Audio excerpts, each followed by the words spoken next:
Ask Turing AI is the newest sponsor for Mind the Machine podcast. Ready to transform your business with AI? If you've not started your AI journey, this is a great place, especially for folks that are dealing with a lot of data and have security and privacy concerns. With their proprietary patent-pending solution, Ask Turing AI can help you be more efficient and get back to the business of your business. Check out our sponsors at askturing.ai. Hey there, I'm Cheryl Goodman, and welcome to Mind the Machine. A lot of folks have really been hounding, harassing, haranguing, asking me to do an audible, which I will do an audible on this book, How to Win Friends and Influence Robots. As I get ready to drop an audible, I thought it'd be good to walk through the premise of the book. Why did I even do this book? There's a lot of reasons why, and there's 23 chapters of content that really unpack a variety of things, from the confluence of our mind and how we think, to what's around us and how we're interpreting that and how that's tied to our purpose and our vision, and then what tools are we going to use to affect that? How do we stay safe in that journey as well as effective? And at the end of the day, probably the most important is relevant to the economy as we drive and run our businesses, be it our own business or for our employers. Anytime you're trying to learn something new, you have to have macro sense of it. You can't start in the details. You can't start with, here's a list of tools and go memorize functions and features. That doesn't really work. It's too overwhelming. This is why people are overwhelmed. So I have a really great graphic that you're going to see that shows you where we are in the AI journey, where a lot of people are in the AI journey. Okay. And so it goes something like this. You started playing around with ChatGPT. Most people start with ChatGPT.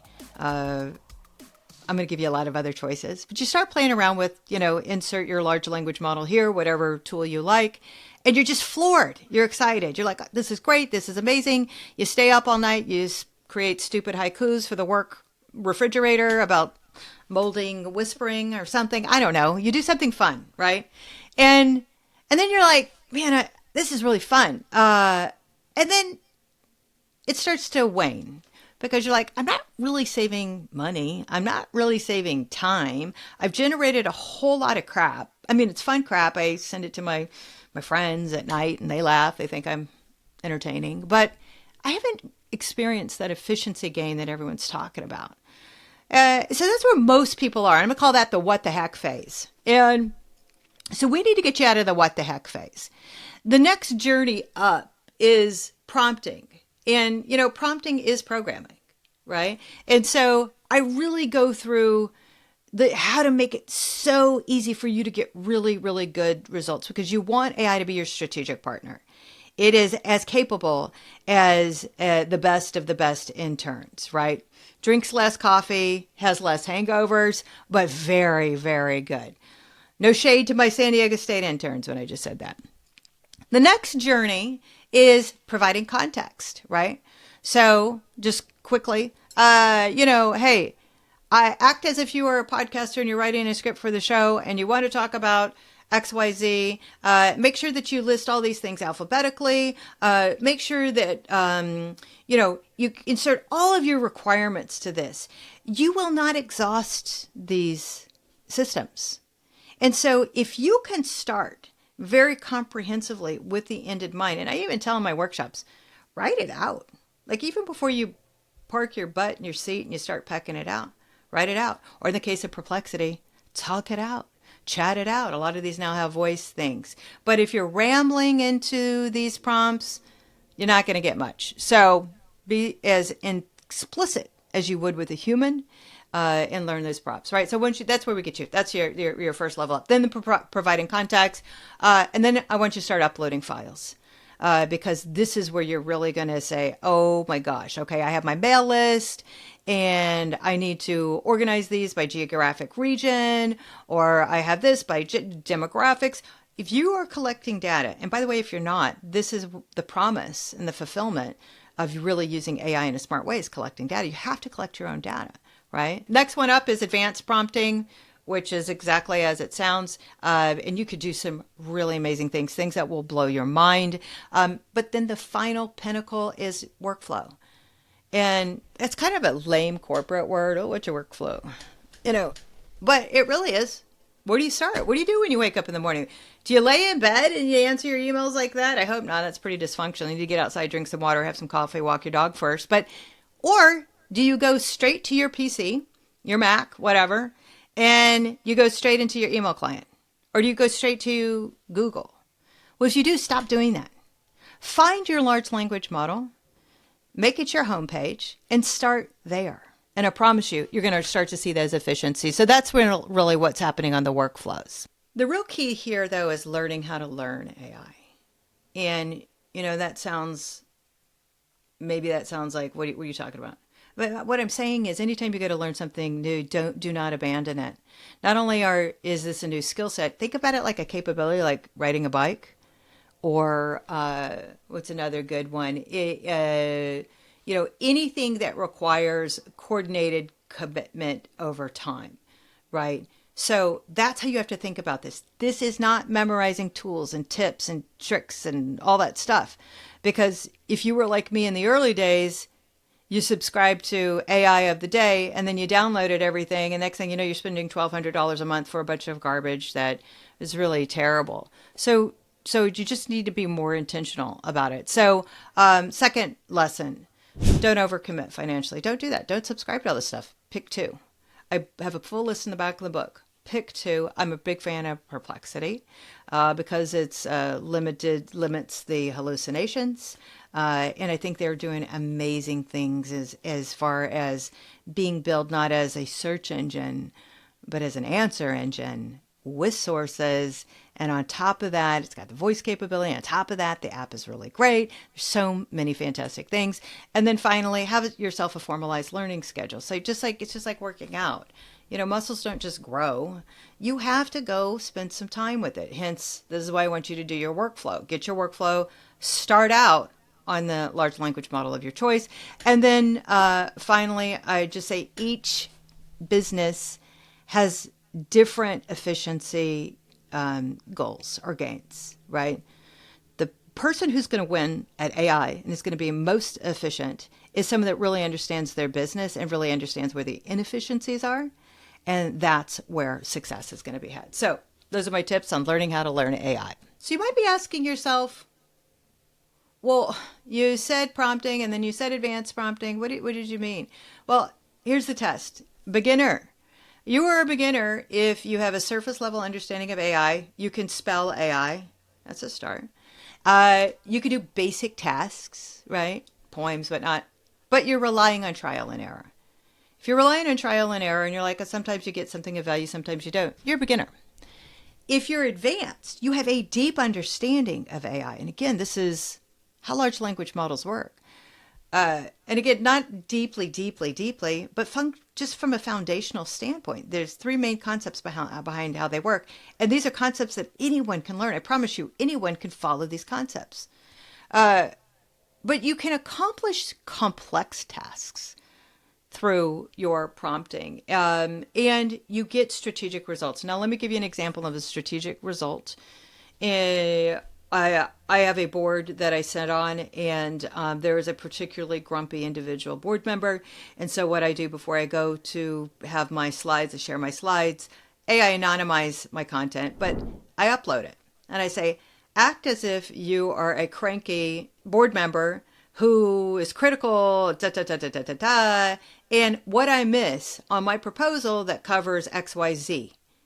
And it comes back and it's just like, it's like, you met the guy. You met the guy. You know exactly what I'm talking about.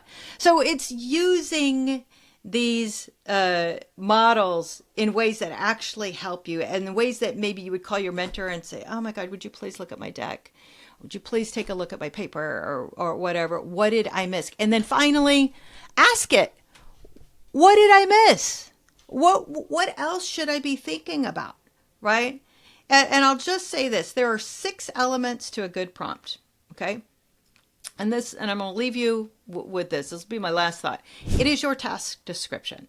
It is the role. Assume the role of grumpy board member. It is the boundaries. Do not include whatever. And it is the context. I am presenting at a board meeting where there's a huge financial stake. And then it's the specific requirements. Please list this alphabetically. please list by region. And then finally, reason. And I am doing this because my goal is to boom. It's the same thing that you would do with a human, right? So if you are that intentional and that focused on the 6-step prop strategy, you're going to do really great. So with that, here's a recap of how to win friends and influence robots. Now, on the back of the book, just high level, is I really dub it as the missing manual of AI. And that's because when I went to start to search on becoming an expert in AI. Now, keep in mind, AI has been around for a long time, since the 1950s. I write about that extensively in the book. But I myself have deployed, this product back here. This is the IBO. That's an artificial intelligence bot that came out in 2017. It's actually revamped from a product that was mid 80s, didn't have AI in the 80s. But when I relaunched it, it was full up AI. I mean, even the name of the product, AI bot, that's IBO. So it's not that I didn't have knowledge per se, but I didn't have practical knowledge. And so 2 years ago to this month, OpenAI, makers of ChatGPT, dropped, a bomb on the world. There was a palpable line of, you could feel the change in the world, that we were really onto something new relative to creating and generating content. And, just like when the iPhone came out in 2007, I stayed up all night playing with this thing, and I'm like, I got to figure it out. I got to learn. How does this working? What is this? And so on that journey, I did many, many things. I bought every book I could get my hands on. Those are also up there too. One of my favorites is Your Wit is My Command. Like, how do you actually create and generate humor in a large language model? The other thing that I did is really follow a lot of keynotes. And these keynotes, folks like Gustav over at the CTO of Spotify, he had a great series that he launched about how large language models work. And I thought, this is the root of what we need to know. And so in essence, the beginning of the book really says, I want you to know and have the context of how a large language model works, because once you know that, you'll know that it's not magic. And I can't tell you how many keynotes that I've gone to, many keynotes, every single CEO says magic. I'm like, why would you say magic? Magic means two things. It means the bending of natural laws. Okay, well, that's not happening. And it also means a trick. Well, I don't want to be tricked. I want the power behind how these large language models work, right? So don't trick me. Don't give me magic, right? My career is 25 years in technology. And of that time, I've launched hundreds of devices. And I was the person that would define what that narrative would be. So I know when a marketer tells me magic, that they're trying to approximate inherent value and really try and tell the consuming public that, look, you don't have to worry about it. We're going to take care of it for you. It's easy. Just use it. Just get your subscription. And I'm here to tell you, what? Don't blindly subscribe to everything. What you should do, not to should you, but what you should do is understand how the system works. And when you have an understanding of the framework of the system, then you're going to be in a position to be able to evaluate these large language models. And so that was the mission of the book, is to say, down with the magic, don't talk about magic, to share with my consuming audience, which, by the way, were many people that I liaised with in a professional capacity, lawyers, doctors, folks that are, in industry, but are non-technical. And so unpacking that second subhead here is an AI guide for non-tech brilliant minds. Well, non-tech, maybe you're not really the person that's making the software decisions in your company, but you're the person that's a subject matter expert, relative to how you earn your money. But that doesn't mean that you're technical. And so there's a lot of folks out there, and everyone started to default say, well, Charlie, you're a bit of an AI guru. What does this mean? So I started compiling articles, and I built a drive of all the things that I had collected and accumulated. And then I started to put a framework around that. And before I knew it, I had, about 20,000 words, and a really good book, a book that has some, girth to it. It is really 30,000 to 50,000 words. And so that's what you're going to get in this book. And these aren't, that's not filler. This is nuanced understanding. So that's the high level premise, We wanted to understand how it worked. Then the second thing is I wanted to understand what was causing the fear, like really what was causing the fear and how legitimate that fear was, right? Because we've all heard AI stands not for artificial intelligence, but anxiety inducing, right? For the first time, we've had a technology in our midst that can compete with us from a cognitive standpoint. And I think that's really interesting because we're used to machinery lifting heavy things or automating heavy things, and we're cool with that.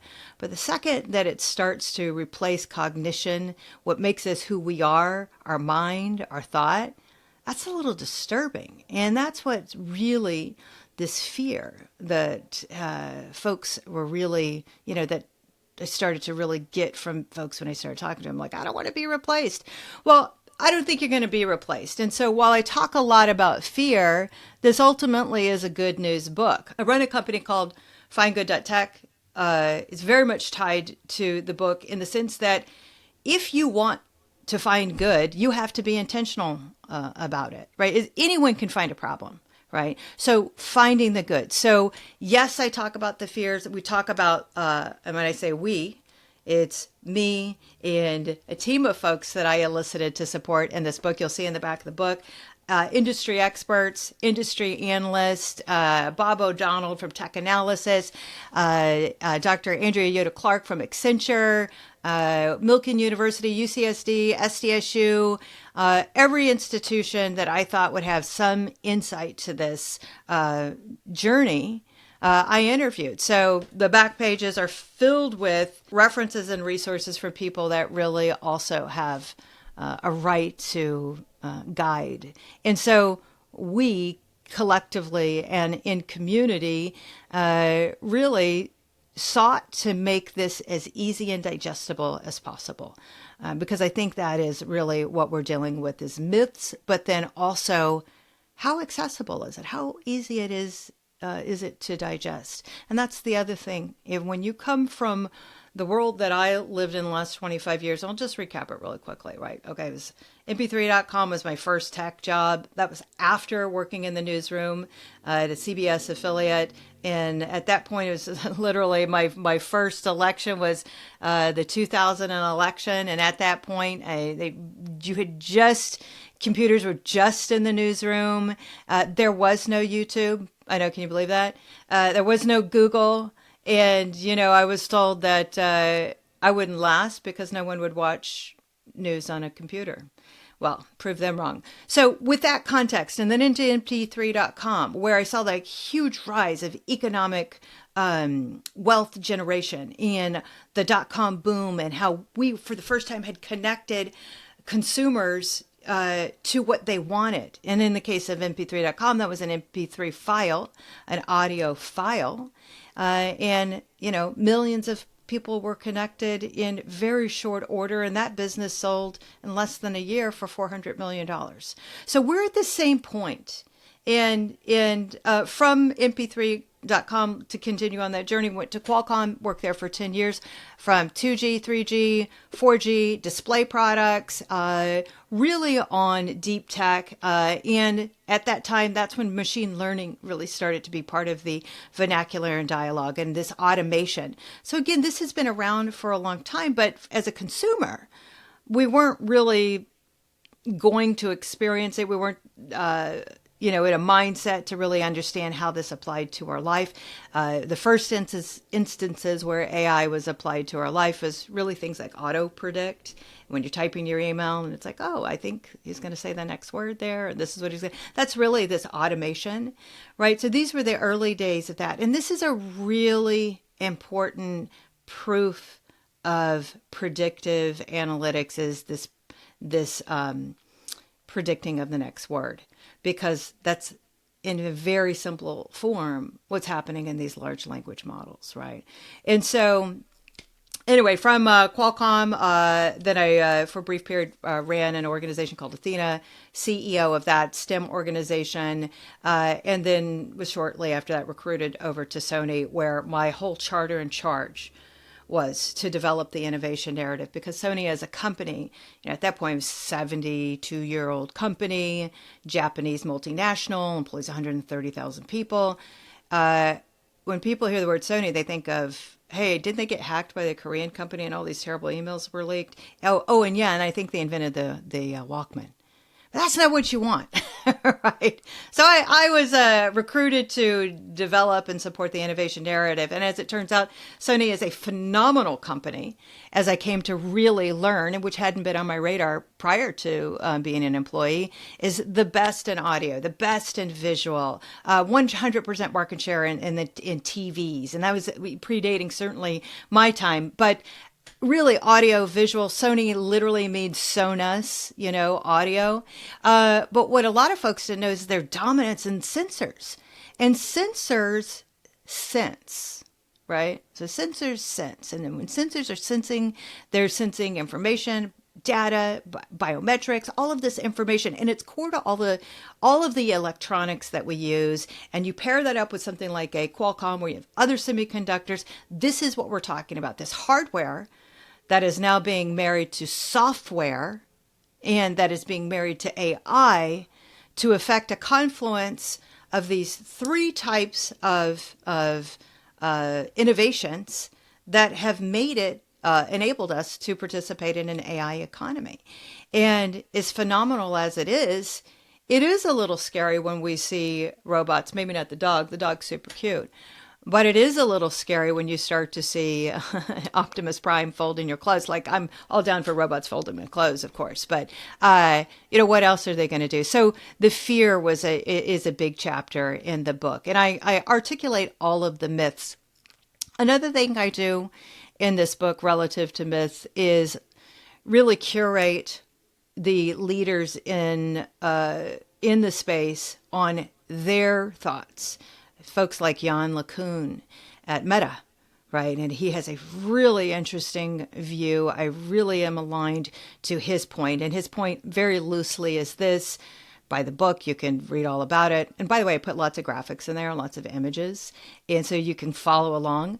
But his point is, think about, when you try and do something simple, technology work, we should have a blooper reel of me getting set up for this pod, and it'll show you.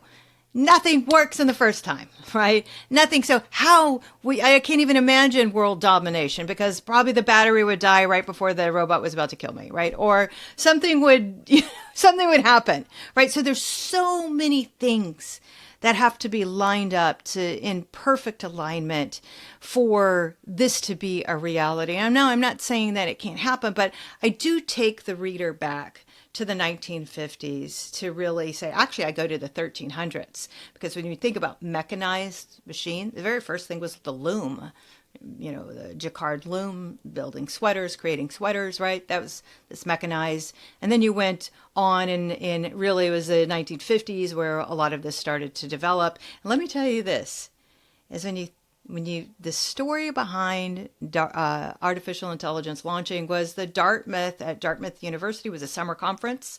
And, there was a group of guys that said, hey, listen, all I need is 10 men and 2 months, and I can build a brain.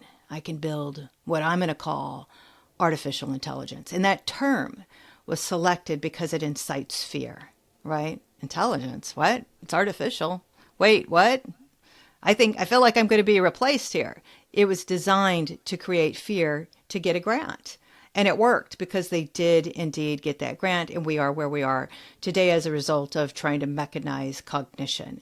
And so in Mind the Machine, it is really, again, possibly I'm rambling here, so bear with me, but it is this: we are carbon-based life forms. We're dealing with hardware. We're dealing with artificial intelligence, and the confluence and the combination of that, us as the world that we live in today. And we're trying to get our bearings on this. And we're trying to really understand, again, our relevance, the economic opportunities associated with that. And then ultimately, and I think probably the most important, is how does this apply to me? Like, what should I be doing, right? So that's largely the book, and that's the first part. The meat of the book is a chapter called "Talk Nerdy to Me," which I thought was pretty funny. So hopefully you're laughing out there. But "Talk Nerdy to Me" is really when an individual goes to read an AI article and they see parameters and they see all of these terms and like, what does this mean? What does this mean? I really am just very intentional about breaking it down in the simplest terms possible of every terminology that you'd ever read in an article about artificial intelligence. And then I put it up against context of who are the players in the space, peer meds and diagrams from where does AMD sit in this grid of innovation? Where does companies like ASML, who actually create the lithography machines, this company in the Netherlands, where is Intel in this? Certainly, where is Qualcomm? Of course, my favorite because I have so much inside knowledge about why they've innovated in the way they have and how rightful they are to continue to be so successful today. And then, of course, Sony and sensors, but many, many, many others. And the players in this space are many, but I don't think the average person has access to really in an easy way to digest who the players are and what it means to be. And it dawned on me is that because I've worked in corporate, in startups, a lot of my budget was spent on market research. And I would hire industry analysts and I would spend a lot of money on research. And those difficult answers were at my fingertips $20,000 later, whatever. The average person doesn't have that.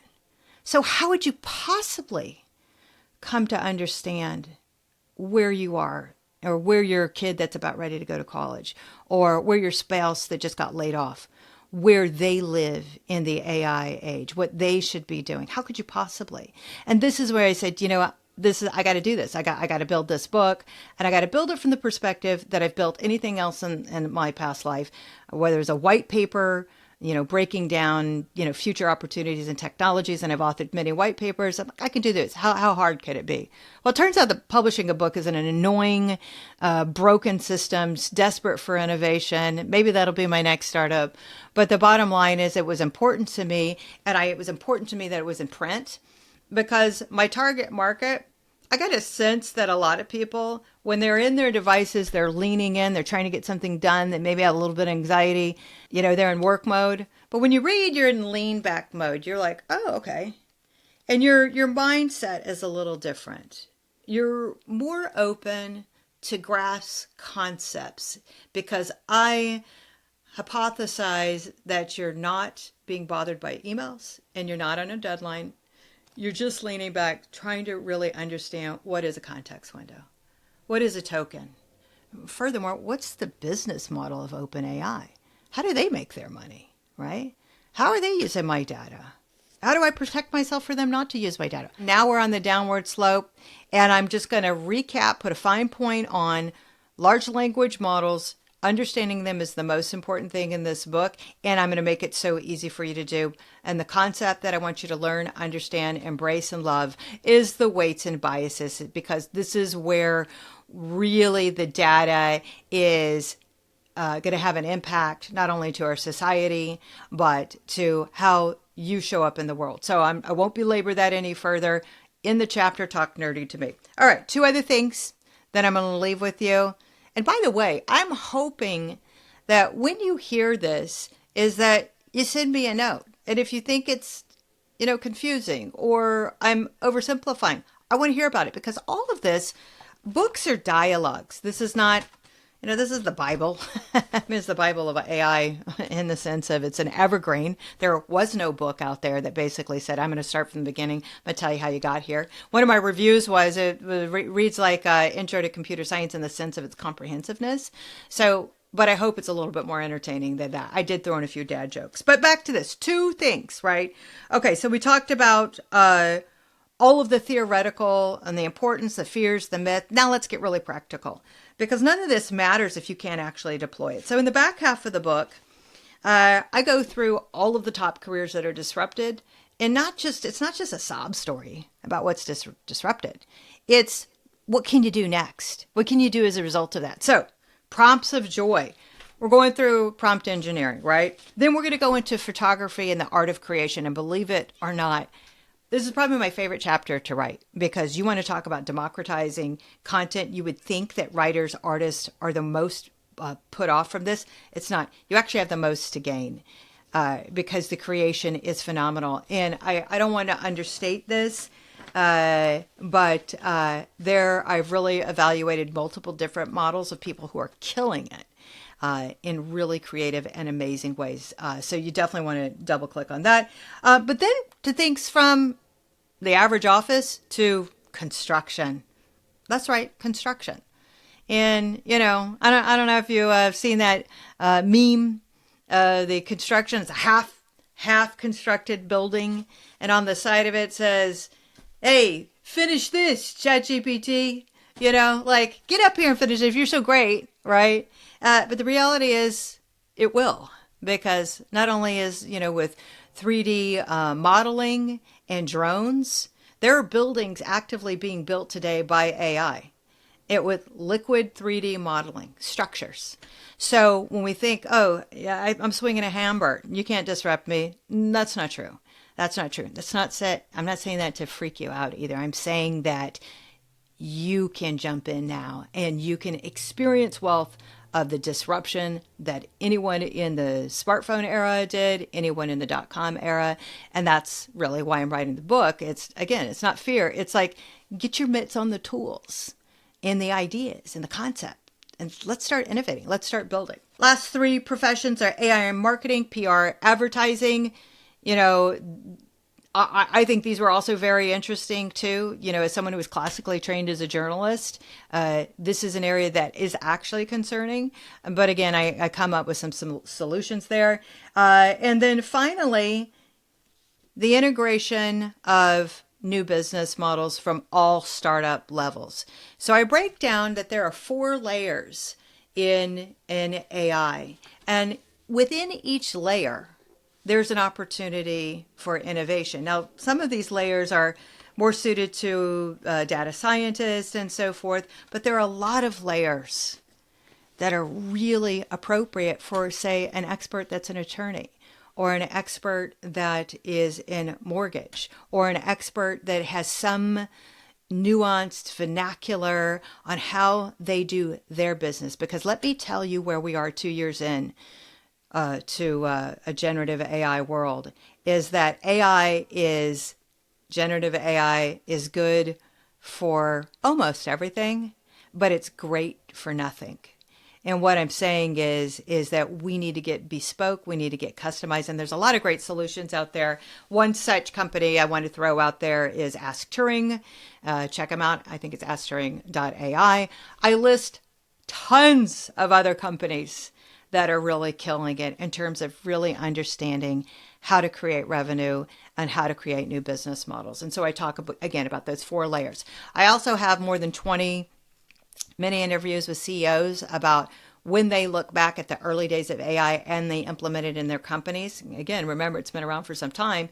So in 2015, 16, 17, what were their playbooks for AI and how's it working now? So again, great insight, if I have to say so myself. But winding down now is 2 things. I talk a lot about accessibility. The whole Mind the Machine podcast, again, carbon-based life form, this mechanized world, and the confluence of things in the middle. I tell a story about having a fundamental hearing loss.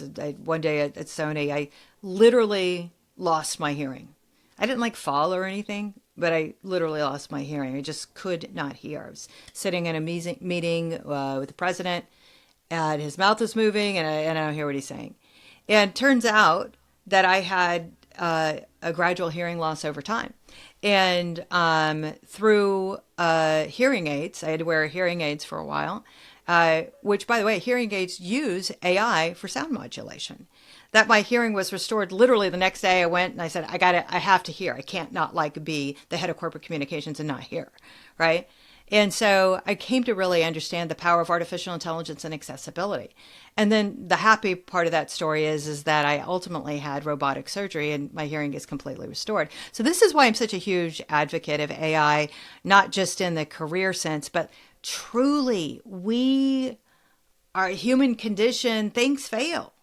And so I talk a lot at the end about Neuralink and this hybrid augmenting of our health, the predictions and the projections in the medical industry with AI say that if you could make it in the next 5 years, that there is real expectation that we can extend our lives by 30 years. Now, I'm not a scientist. I'm not a doctor. Don't play one on TV either. But the stuff's really compelling. And I think we all want to stick around and want our families to be around later. So that's really the final chapter. Then there's a few other things that I throw in there that I think I have value. A resource list for education, some guiding principles about what's going to be good. Listen, just because it's free doesn't mean it's perfect, but there are a lot of resources, so I give you that. The other thing that I do is I really talk about most people that are reading this book are in some transition already. And so to really think about, what do you get up in the morning for? What gets you stoked and excited? Because AI is an extension of whatever it is you're passionate about. It's an extension of your business. It's an extension of you. It's an efficiency tool. We're not starting with AI. It starts with you, right? So, there's a chapter there really at the end that talks about that. And then finally, I just put a note in there about who I am. Actually, I start the book with who I am. I kind of walk through the journey of digital to analog, a lot of lived experience, but who I am as an author, why I really wrote the book. And why I wrote the book is I fundamentally believe that AI it has the same vibe as to me as like the promise of America. Is that anyone can create and participate and have a nice life if they're willing to lean into this. And so, again, there's no hype here. There's no drama here. There's no crypto scam. It really is the missing manual that wasn't out there, full of interviews, full of insights, full of research, full of graphics, and hopefully it will fulfill you. And again, it's a dialogue. So let's keep talking. And you got to stay connected to the pod because I'm bringing all of those people back. And we're going to talk about when I interviewed them for the book last year, how much has changed. And we're going to keep dropping new companies that are killing it and who are doing great things. So let's stay connected to the pod. And Mind the Machine is really your resource for everything that concerns you about being a viable human in a mechanized world. I'm so excited that you're here for the pod. I'm so excited that you're here for it. You're here to learn, and I'm here to collaborate with you. And I just got to say, if you find this valuable, please get the book. There's multiple ways that you can get the book. It is on the website, findgood.tech. You can download the PDF. It's the cheapest version and the most portable version, of course. The physical book is also for sale, and I'll ship that to you. I'll even sign it for you if that's what you want. I won't sign a check and put it in it, but I'll sign my name in there and I'll, if you send me an email, I'll even say, hey, I'll customize it for you because I love doing stuff like that. So you can get the book off findgood.tech. As far as the podcast, you can get there anywhere that you hear podcasts, Spotify, Apple, all the cool places. And, another thing, you hear this from everyone, but I'd love for you to like and subscribe because, we're talking about data. I want to know about what you want. So I'm super excited about what's coming up. I'm going to Uzbekistan. Can anyone spell that? I need ChatGPT's help to spell Uzbekistan. But yes, I'm going there. And the cool thing about Uzbekistan, well, there's many cool things, but it is the Silk Road. It's the origin of commerce in many ways, right? And we're going to be talking to 5 different university professors across the region. And I can't wait to drop those episodes to you because you're going to see how the rest of the world is jiving with AI. And I think you're going to be delighted, encouraged, and surprised. Okay, friends. So, you can watch the pod on YouTube and Spotify. I think that's more fun. I'm a visual person. Or you can listen to it anywhere that you get your podcasts. So watch, listen, you're in charge. It's all up to you. Thanks. I dropped something. Oh well.